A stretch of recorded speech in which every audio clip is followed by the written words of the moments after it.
Bro split और push pull leg split, इस type के स्प्लिट्स रेस्ट लेकर, तो उसमें वो फाइबर्स होते हैं जो मसल के अंदर ले जा सकते हो। और आपको ध्यान रखना है एक और बात का और। सो हेलो एवरीवन, कैसे सभी आप लोग। मैं आपका भाई गोलू। देखिए, आज इस वीडियो में हम बात करेंगे हमारे स्ट्रेंथ वर्कआउट के बारे में। ये क्या होता है, ये हमें क्यों करना चाहिए, हफ्ते में कितनी बार इसे फॉलो करना चाहिए, सब कुछ बात करेंगे इस वीडियो में। बस मेरे संग इस वीडियो में आप लास्ट तक बने रहना। ओके, सो अब हम बात करते हैं कि स्ट्रेंथ वर्कआउट क्या होता है। जैसा कि ये नाम से ही शो हो रहा है, स्ट्रेंथ यानी कि पावर। ये वर्कआउट हमारे पावर बढ़ाने के लिए काम में आता है। सो अब हम बात करेंगे इसके मेन पॉइंट के बारे में कि स्ट्रेंथ वर्कआउट हमें क्यों करना चाहिए।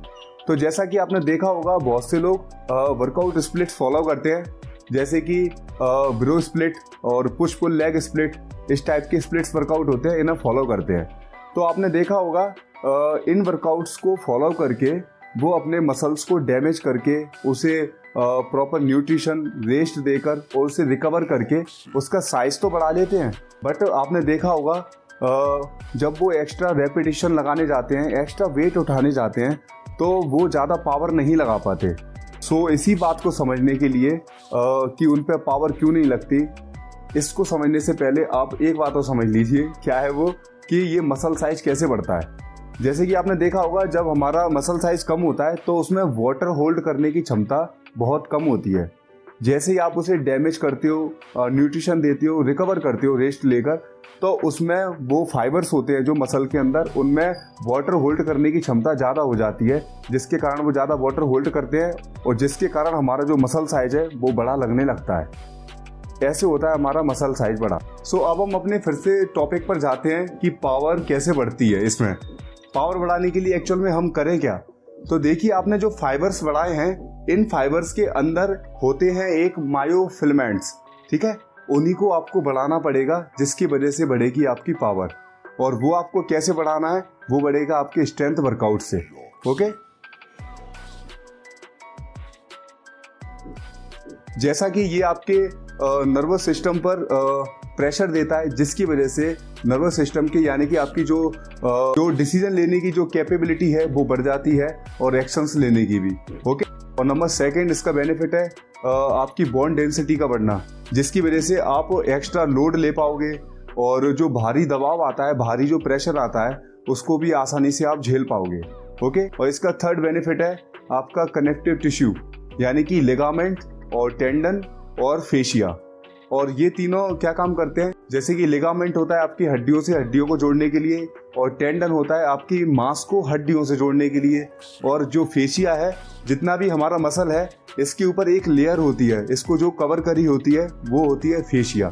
ओके, सो इन तीनों को यानी कि कनेक्टिव टिश्यूज को वो अच्छा रखता है। सो अब हम बात करते हैं कि स्ट्रेंथ वर्कआउट आपको करना कैसे है। सो इसके लिए आपको चलना पड़ेगा मेरे साथ जिम। सो चलो।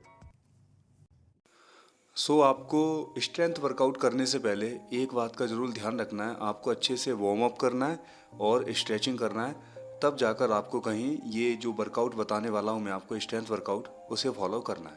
ओके, सो आपको सबसे पहले ये फ्री स्क्वाट लगाने हैं 10 रेपिटेशन, कुछ इस तरीके से। You ever feel at home, on my own, in the zone, that's the only way I know, feeling low, about to blow back up, here I never let the doubt creep in, gotta pop a couple more aspirin. और second number पर आपको ये pushups लगाने हैं 10 repetition, कुछ इस तरीके से। Wanna be left on the shelf, couldn't even hear me if I yelled. It's so cold outside, I'm alone, I'm alright. और थर्ड नंबर पर आपको करना है ये चिन-अप एक्सरसाइज। मैं इसे सुपीनेटेड ग्रिप पकड़कर परफॉर्म करूँगा। अगर आपको प्रोनेटेड ग्रिप पकड़ना है तो आप उसे भी पकड़कर कर सकते हैं, या फिर तो न्यूट्रल ग्रिप भी पकड़कर इसे परफॉर्म कर सकते हैं, जो भी आपको सूटेबल लगे। ओके,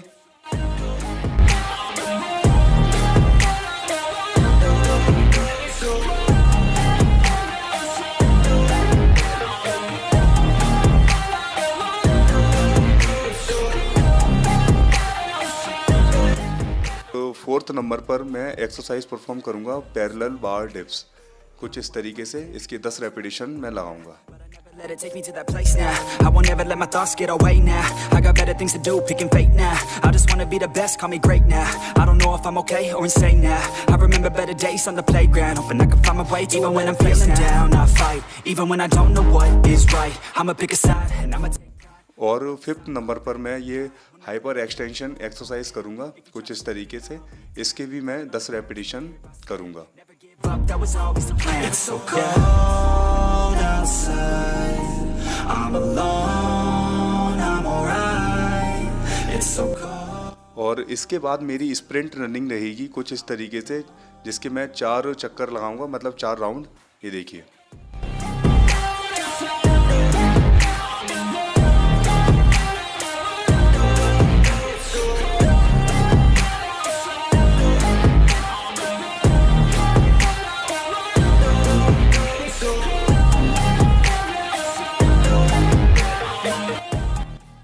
अब हम थोड़ा समझ लेते हैं हमने कौन कौन सी एक्सरसाइजेस परफॉर्म की। सबसे पहले हमने फ्री स्क्वाट जिसके किए थे हमने 10 रेपिटेशन, और सेकंड नंबर पे की थी हमने पुशअप्स जिसके भी किए थे हमने 10 रेपिटेशन, और थर्ड नंबर पर हमने परफॉर्म किए थे चिनअप जिसके भी हमने किए थे 10 रेपिटेशन, एंड फोर्थ नंबर पर हमने परफॉर्म की थी पैरेलल बार डिप्स जिसके भी हमने किए थे 10 रेपिटेशन, और फिफ्थ नंबर पर हमने की थी हाइपर एक्सटेंशन, उसके भी हमने किए थे 10 रेपिटेशन, और हमने लास्ट में परफॉर्म की थी स्प्रिंट रनिंग जिसके रहेंगे आपके 4 राउंड। ठीक है, यानी कि टोटल रेपिटेशन रहेंगे आपके 50। इसको सब मिलाकर हमारा रहेगा पूरा 1 सेट, और आपको टोटल ऐसे 5 से लेकर 7 सेट करना है। ध्यान रहे, अगर आप बिगनर हो तो आप 5 सेट तक कर सकते हो, अगर आप इंटरमीडिएट लेवल पर हो या एडवांस लेवल पर तो आप इसे 7 सेट तक ले जा सकते हो।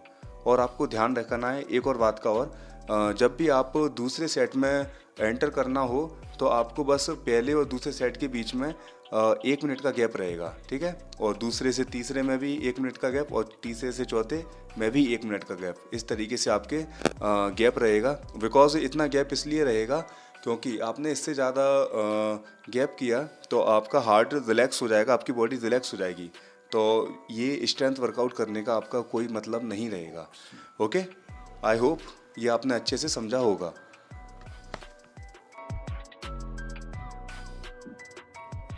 सो ये था हमारा स्ट्रेंथ वर्कआउट, और इस वीडियो को ख़त्म करने से पहले मैं आपको एक और पॉइंट बताना चाहता हूँ जो कि है कार्डियो से रिलेटेड। और ये कार्डियो से रिलेटेड कैसे है स्ट्रेंथ वर्कआउट, वो सुन लिया आप। जैसे कि बहुत से लोगों को हफ्ते में कार्डियो करने का टाइम नहीं मिलता, तो आप इस स्ट्रेंथ वर्कआउट को ज़रूर फॉलो कीजिए। क्यों? तो आप ये समझिए पहले तो कार्डियो क्या होता है। कार्डियो ग्रीक लैंग्वेज का एक वर्ड है जिसका मतलब होता है हमारा हार्ट। ठीक है, इससे रिलेटेड एक्सरसाइज के बारे में हम इसमें बात करेंगे। जैसे कि आपको पता है कि हम रनिंग वगैरह करते हैं, हिल क्लाइंबिंग करते हैं, कुछ ऐसी एक्टिविटी करते हैं जिसकी वजह से हमारा जो हार्ट है उसकी जो नॉर्मल रेट होती है 72, उससे ऊपर वो पंप करे, वो बीट करे। ठीक, सो इन एक्टिविटीज को हम कार्डियो एक्सरसाइज में बोलते हैं। तो अब यहाँ पर आपने एक बात देखी, जैसा कि मैंने जो आपको स्ट्रेंथ वर्कआउट बताया था उसमें मैंने आपको 40 से लेकर 50 रेपिटेशंस बताए हैं, और उसके बाद मैंने जो स्प्रिंट रनिंग भी बताई है, कुछ 3-4 आपको राउंड लगाना है, और उसके बाद आपको सिर्फ 1 मिनट का रेस्ट करना है दूसरे सेट में जाने के लिए। तो इधर आपको पता पड़ रहा है आपके हार्ट को कितना ज़्यादा वर्क करना पड़ रहा है। सो इस कदर ये कार्डियो एक्सरसाइज से भी रिलेटेड है हमारा स्ट्रेंथ वर्कआउट। सो आपको इसीलिए हफ्ते में 1 से लेकर 2 बार इसे ज़रूर फॉलो करना चाहिए, बिकॉज ये आपके मसल्स के लिए तो अच्छा ही है, साथ में आपके स्ट्रेंथ और आपके हार्ट के लिए भी बहुत ज़्यादा अच्छा है। सो ये थी हमारी स्ट्रेंथ वर्कआउट की वीडियो। आई होप मैंने आपको इस टॉपिक को अच्छे से समझाया होगा। अगर आपको ये वीडियो अच्छी लगी हो तो आप इसे लाइक कीजिए, शेयर करना, और मुझे कमेंट सेक्शन में ज़रूर बताना कि मुझे नेक्स्ट वीडियो किस टॉपिक पर लाना चाहिए। और आपने मुझे अगर इंस्टाग्राम और फेसबुक पेज पर फॉलो नहीं किया है तो कर लेना, सर्च करना गोलू अलायंस फिटनेस। वहाँ पर मैं आपको शॉर्ट वीडियोस में इंफॉर्मेशन देने की कोशिश करता हूँ। So subscribe my channel, press the bell icon. मिलते हैं नेक्स्ट वीडियो में। मैं आपका भाई गोलू, बाय।